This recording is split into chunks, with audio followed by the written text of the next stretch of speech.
Jury പരാമർശത്തിന് അർഹയായ Jyothirmayi സംസാരിക്കുന്നു. തത്സമയ സംരക്ഷിച്ചിട്ടുള്ള ഈ വർഷത്തെ എല്ലാ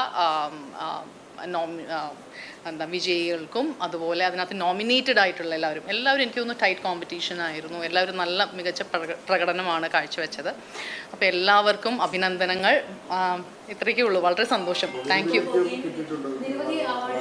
അതെ അതെ അതെ അതെ thank you so much. So as A producer I am proud. So അതുപോലെ ഞങ്ങളുടെ ഹോൾ ടീം എല്ലാവരും എന്താ പറയുന്ന ഈ അവാർഡ് കിട്ടിയെന്ന് പറയുമ്പോൾ എല്ലാവർക്കും ഒരു ഉത്തേജനമാണല്ലോ. So thank you so much. അതെ അതെ അതെ ലാജോയ്ക്കും താങ്ക്സ്.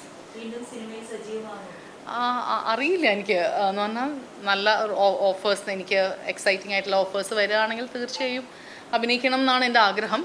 എല്ലാം വരുന്ന പോലെ. അതെ അതെ അതെ കുറേ നാളിന് ശേഷം ആക്ച്വലി ഞാൻ അതിന് അമലിനോട് ഭയങ്കരമായിട്ട് ഞാൻ താങ്ക്ഫുള്ളാണ്.